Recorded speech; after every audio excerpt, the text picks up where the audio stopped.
अस्सलाम वालेकुम, कैसे हैं आप सब? आज हमने ज़ाविया का चैप्टर नंबर 4 पढ़ना है, तो चलते हैं हम चैप्टर नंबर 4 की तरफ।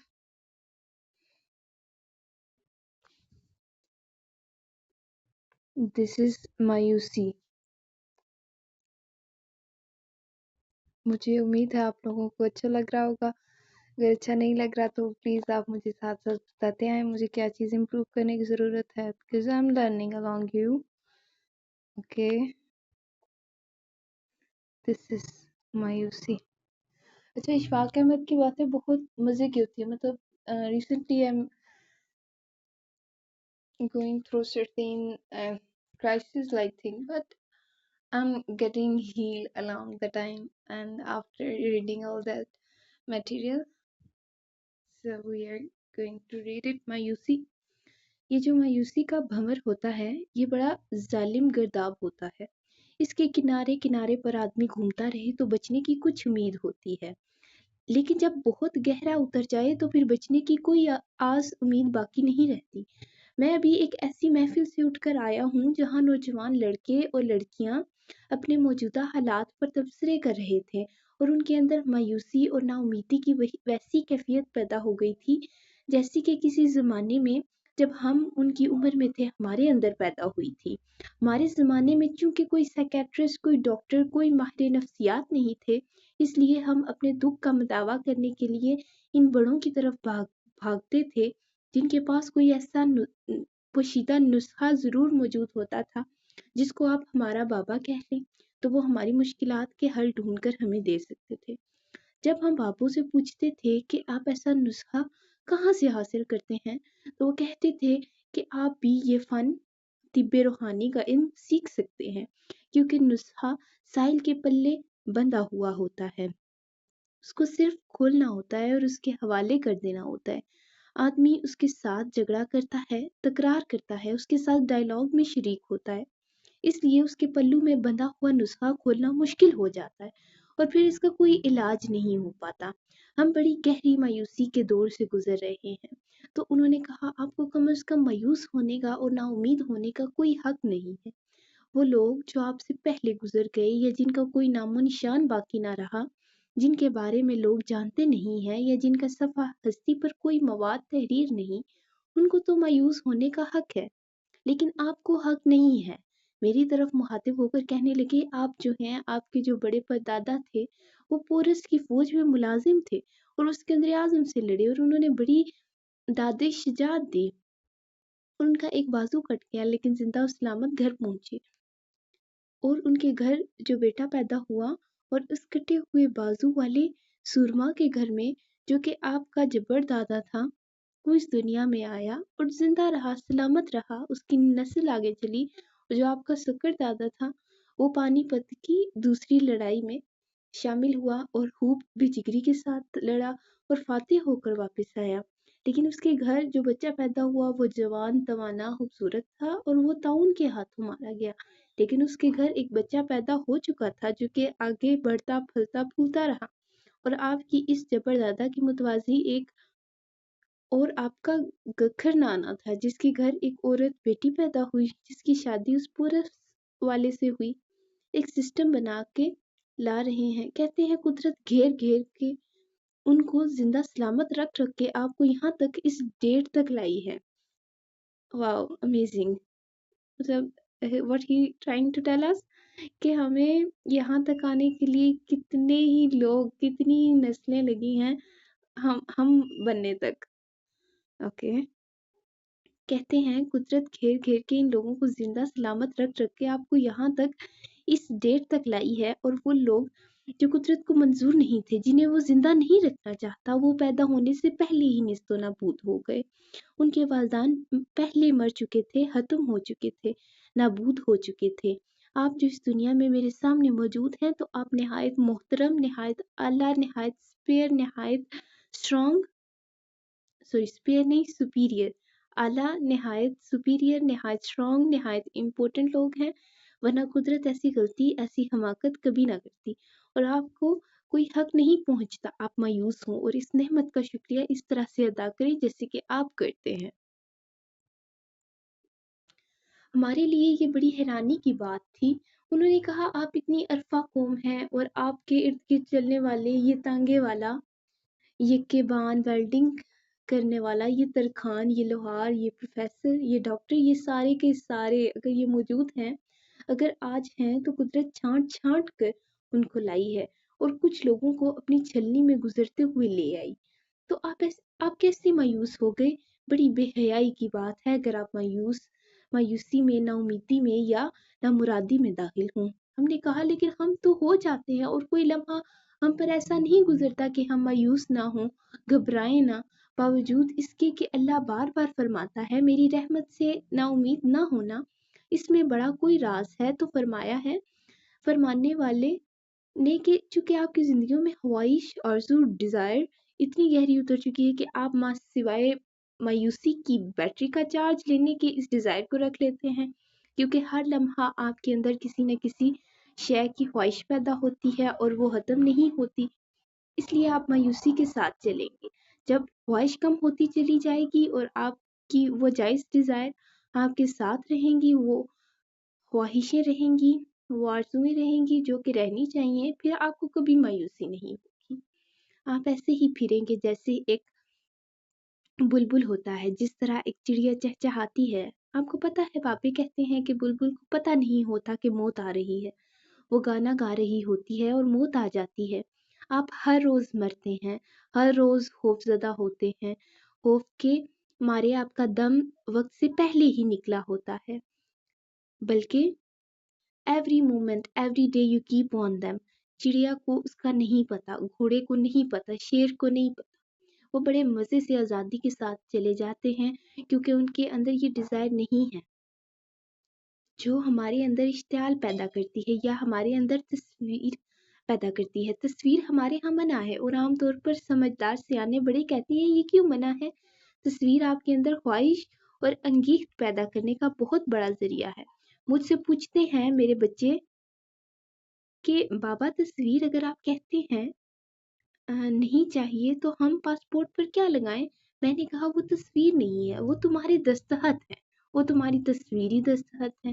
یہ وہ تصویر نہیں ہے جو ان رسالوں میں چھپتی ہے، جن کا میں نام نہیں لینا چاہتا۔ وہ تصویریں آپ کو بہت مایوس کرتی ہیں، بہت خرابیاں گناتی ہیں۔ اگر ان سارے رسالوں سے جو آپ بھی جانتے ہیں، میں بھی جانتا ہوں، آپ کے گھر میں بھی ہیں، میرے گھر میں بھی ہیں پڑے ہوئے، بہت بہت رنگین چیزیں ان میں ہوتی ہیں۔ ایک لمحے کو سوچیے ان میں رنگین تصویر بھی نکل گئی اور صرف متن رہ گیا، تو آپ کی زندگیوں میں سے میری کلیکشن، میری کیلکولیشن کے مطابق، میری سوچ کے مطابق آپ کی زندگیوں میں سے 50-60% نا امیدی اور مایوسی کم ہو جائے گی۔ ہے یہ بات عرض کر رہا تھا، میں نے کہا ہمارے ساتھ اتنی ساری کالک کیوں لگ جاتی ہے؟ جب ہم اٹھتے ہیں تو اندر باہر کالک لگی ہوتی ہے۔ کہنے لگے اس کالک کو دور کرنے کا فن آپ کو آنا چاہیے۔ اس کے سیاہ دبے زندگی کے اوپر حاوی ہوتے رہتے ہیں۔ کس طرح سے مجھے یاد ہے میرے بچپن میں آپ نے بھی محلوں گلیوں میں وقت گزارا ہوگا۔ ہمارے محلے میں دیگچیاں کلئی کرنے والا ایک شخص آیا کرتا تھا۔ وہ عین گلی کے اندر اڈا جما کے گیلی مٹی لگا کے دھونکنی فٹ کر کے اپنے چمڑے کو باندھتا۔ وہ ایک عجیب نظارہ ہوتا تھا۔ ہم اسکول جانے کے بجائے اس کے گرد کھڑے ہو جاتے۔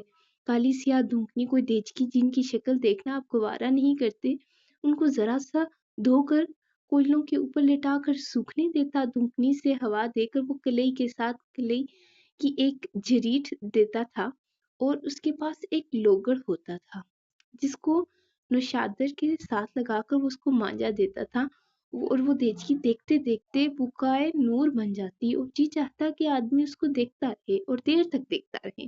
ہماری ساری کالک جو ہے وہ یوں دور ہو سکتی ہے کہ میں کہوں اے اللہ میں اس سیاہی کو شکریہ کے برش کے ساتھ اور شکر گزاری کے لوگڑ کے ساتھ جس کے ساتھ مشادر لگا ہے، میری تسلیم و رضا کا، میں اس کو چمکا سکتا ہوں اور میں ان کو اس جگہ پر رکھ سکتا ہوں جہاں پر اور چیزیں رکھی جاتی ہیں۔ لیکن حیران کن بات یہ ہے کہ انسان بہت کچھ جاننے کے باوجود شدید احساس کمتری میں رہنا پسند کرتا ہے۔ میں और आप और हमारे साथी जो जिंदा सलामत हैं, जिनको एहसास कमतरी में उतरने का कोई हक नहीं पहुंचता, जो एहसास कमतरी में खुद उतरते चले जाते हैं। ओके। कुछ ख्वाहिशें पूरी होती, कुछ नहीं पूरी होती, और ज्यादा भी आदमी पूरी ना कर सके तो कोई बात नहीं, लेकिन थोड़ा सा मुस्कुरा तो सकता है। मसलन आप बहुत आला दर्जे के साबुन से नहीं नहा सकते तो लाल साबुन है ना, तो उससे नहा सकते हैं, उसमें कोई ऐसी खराबी की बात नहीं है।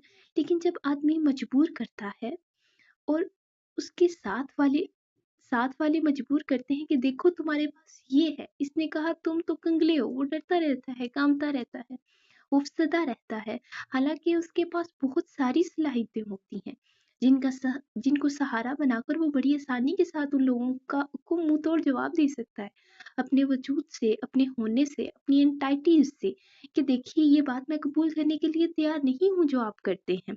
अब मैं जानता हूँ जिंदगी में मायूसी में, नाउमीदी में अगर बहुत ज़्यादा तारीकी है, अगर हम ये प्रोग्राम देखें और इसके बाद सो जाएंगे, फिर एक बड़ी काली स्याह रात हम पर छा जाएगी, और फिर इस तारीक स्याह काली रात के इस किनारे से उसके किनारे से अंदर से रोशनी की एक किरण फूटेगी। वो रोशनी की किरण अभी पहुंची नहीं होगी कि मेरे घर के पास नीम के दरख्त में एक बुलबुल घोंसले में बैठी है, वो अपनी गर्दन पीछे अकड़ा लेगी। अभी रोशनी नहीं पहुंची और वो चहचहाना शुरू कर देगी, पता नहीं उसका क्या कनेक्शन है इसके साथ। मैं अक्सर गौर से देखता हूँ, अभी रोशनी आई नहीं है लेकिन वो खुद है, वो बुढ़ा हो गया है। पाकीज़ा नेक लंबी चोंच वाला गर्दन को पीछे खींचता है और उसके बाद चहचहाना शुरू कर देता है। उसकी चहचहाहट के साथ ही फिर उसके दूसरे साथी वैसे ही शरीक हो जाते हैं चहचहाने में, जैसे मायूस आदमी की महफिल में बैठे हुए लोग बिना उम्मीदी मायूसी के गहरे समंदर में उतरना शुरू कर देते हैं। लेकिन अगर आदमी तगड़ा हो और ये समझे कि मैं इतना लंबा सफर तय करके इतनी मुश्किलात से, इतनी बीमारियों को फलांगते हुए, समंदरों को अबूर करता हुआ, पहाड़ों को चीरता हुआ, बेशुमार जंगों में शरीक होता हुआ, नस्ल दर नस्ल, पीढ़ी दर पीढ़ी यहाँ तक पहुंचा हूँ, तो मैं निहायत अहम हूँ, मैं निहायत कीमती चीज हूँ। मैं और आप यकीन करें, और जितने आदमी आप भी बैठे हैं और आप जो इस प्रोग्राम को देख रहे हैं, इतनी कीमती हैं।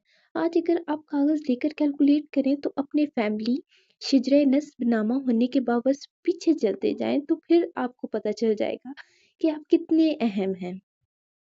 हमारे वहाँ रोम के पास एक झील थी, लागो बरानाशु इसे कहते थे, बड़ी खूबसूरत झील थी। लोग वहाँ सैरो तफरीह के लिए जाते थे। हमको भी जब 2-3 छुट्टियाँ इकट्ठी होती थी तो वहाँ पहुँच जाते थे। एक दिन मौसम गर्मा में बड़ी अच्छी हवा चल रही थी। बहुत से लोग वहाँ आए हुए थे और अटकेलियाँ कर रहे थे। आप जानते हैं इटालियन लोग बहुत मौज मिला करते हैं। एक नौजवान था, बड़ा अच्छा खूबसूरत सा। वो कश्ती के पतवार पर चढ़ के कुछ डांस सा करने लगा। कश्ती डगमगाई और डोली और वो अपना तवाज़ुन कायम न रख सका, झील में गिर गया। अब उसको तैरना नहीं आता था तो उसने चीखें मारना शुरू कर दी। उसको मैंने भी देखा, लेकिन हम लोग ज़्यादा समझदार होते हैं, भई खतरे का मामला है, हम इसमें खामख़ा क्यों पड़ें। तो मेरे साथ 62-63 साल का एक बुढ़ा आदमी बैठा था। मैं इस वक़्त नौजवान था, मेरी 27 बरस उम्र थी। उसने कोट उतारा, अपनी पतलून समेत और बूटों समेत इसने छलांग लगा दी और मैंने अपनी चालाकी लोगों को दिखाने के लिए अपने बूट के तस्मे खोलने शुरू कर दिए ताकि थोड़ी सी शमूलियत मेरी भी रहे। लोग कहेंगे अच्छा आदमी है, लेकिन मुझसे बूट के तस्मे खुल नहीं सके। इसने उसको जाकर पकड़ा। अल्हम्दुलिल्लाह उसका सर वगैरह अंदर नहीं गया था, बेहोश नहीं हुआ था। उसकी थोड़ी के नीचे देते हुए वो बाबा तैरता हुआ उसको कश्ती के पास ले आया और लाकर उसको सहारे से कश्ती में दाखिल कर दिया और बैठ गया। हमने बड़े ज़ोर-ज़ोर से तालियां बजाईं। अब वो जो गिरने वाला था वो बड़ा शर्मिंदा हुआ और परेशान भी था, खौफज़दा भी। तो उसने बड़ी दबी हुई मरी हुई आवाज़ में कहा, मैं आपका बड़ा शुक्रिया अदा करता हूँ, मैं बहुत ममनून हूँ कि आपने इतनी बड़ी फेवर की है, मुझे बचाया। तो उस बाबे ने कहा, नो नो नो, ये क्या बात तुमने की, कुछ ना बोलो मुझे, इसमें शुक्रिया अदा करने की क्या बात है, तुम हो ही इतनी कीमती कि जब गिरते कोई भी तुम्हें बचाता, उसमें क्या बात है शुक्रिया अदा करने की। तो मुझे आज आपसे बातें करते हुए ये वाकया याद आ गया। तो वो बाबा बैठकर आराम से अपने कपड़े सुखाता और निचोड़ता रहा, अपना अंडरवियर और बूट खोल के सुखाता रहा। तो जब आपके ज़हन में ये बात तय पा जाए کہ ہم جب اتنا لمبا سفر طے کر کے یہاں پہنچے ہیں، کسی بھی صورت میں، کسی بھی حالت میں، کسی بھی صحت کے ساتھ، کسی بھی شکل کے ساتھ، کسی بھی رنگ و روپ کے ساتھ، تو پھر ہم اہم ہیں۔ اللہ تعالیٰ نے آدم کی بڑی توقیر فرمائی ہے اور بہت عزت عطا کی ہے، اور یہ غالباً شیطان ہے جو آدمی کو مایوس کرتا رہتا ہے، اور وہ بہت ٹھیک اس میں کامیاب بھی ہوتا ہے۔ لیکن اگر آدمی کو اپنے آج کے اوپر پورا بھروسہ ہو، اگر وہ آج سے اپنے سبحانے آنے والے کل، اپنے ٹمارو کو اپنی گرفت میں اچھی طرح لینے کی صلاحیت رکھتا ہو، پھر اس پر یہ کیفیت طاری ہوتی ہے۔ مجھے سبحانے کا لفظ اس لیے پسند ہے کہ میں سندھ سے بہت پیار کرتا ہوں۔ سندھ ہمارا ایک بہت پیارا صوبہ ہے، اس کے لوگ بڑے پیارے میٹھے لوگ ہیں، اچھے سائیں لوگ، گانے بجانے والے، ادب کرنے والے۔ میں نے وہاں بڑا وقت گزارا ہے، تھر پارکر میں انہیں آج بھی یاد کرتا ہوں، میرے دوست جو مکھی نہال آئی گیس پتہ نہیں نہال چند پتہ نہیں کیسے ہوں گے، کپیٹری ہان تھے، انہوں نے مجھے بڑی محبت دی، میں اس کا بدلہ نہیں دے سکتا۔ میں کبھی کبھی ایسے الفاظ ڈھونڈ کے استعمال کرتا ہوں۔ سبحانے ایک لفظ ہے جس کے معنی ہے آنے والی کل۔ ہمارے پاس چونکہ نہیں ہے اردو میں سبحانے لفظ استعمال کرتا ہوں آنے والے کل میں، اور یہ اپنے دلوں میں، اپنی جھولی میں بہت ساری خوشیاں، ڈھیر ساری نعمتیں لے کر تیار رہتی ہے۔ لیکن اگر آدمی سبحانے سے، آنے والی کل سے خوفزدہ ہو جائے تو اس کی جھولی میں وہ کچھ نہیں پڑتا جو کچھ پڑنا چاہیے۔ میں بھی یہاں آنے سے پہلے ایک بڑا اچھا سا سیب کھا رہا تھا۔ سیب کھا چکنے کے بعد بڑی براق اور سفید تشتری میں اس کا ایک بیج، سیب کا بیج بڑا چمکدار سا ہوتا ہے، مجھے بڑا اچھا لگا۔ میں اسے بڑے غور سے دیکھنے لگا تو میں نے کہا، دیکھو بی بی، یہ تو بیج ہے، اس میں سبحانے کا سیب پوشیدہ ہے۔ ایسی بات کر رہا تھا، وہ کہنے لگی، آپ کون سے سیب کی بات کر رہے ہیں؟ اس بیج میں تو 300-400 سیب پوشیدہ ہیں، یہ آپ کس سیب کی بات کر رہے ہیں؟ میں نے کہا، یہ اچھی بات ہے کہ اس آنے والی کل کے لیے اپنے آپ کو تیار کرنا ہے۔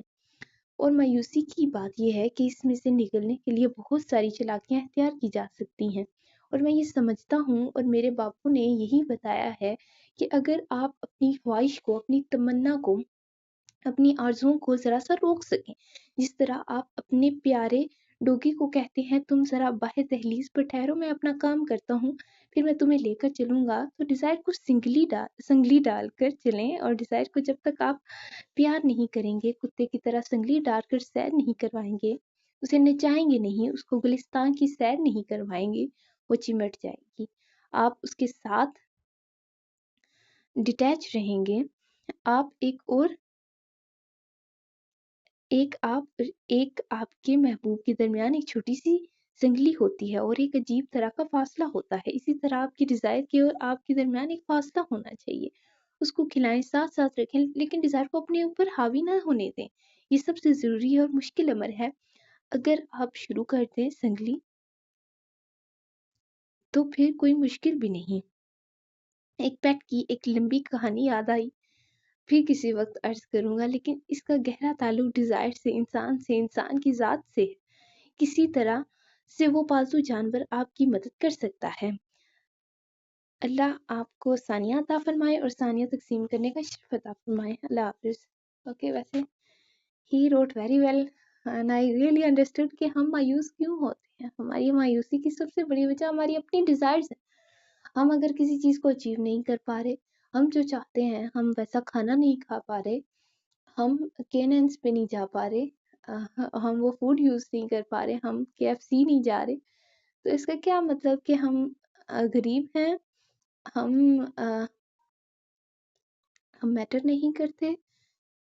نہیں، اٹ ڈزنٹ مین ہم میٹر نہیں کرتے۔ ہمیں اپنی ڈیزائرز کو لمیٹائز کرنا چاہیے، ہمیں انہیں ہینڈل کرنا آنا چاہیے، جو نیسیسری ہے ہمیں اس چیز پہ دھیان دینا چاہیے۔ Exactly, he wrote very well. Like, I'm a big fan of him. And please do tell me کہ کیا ٹھیک تھا، کیا غلط تھا، آپ کو کیا پسند آیا۔ Okay.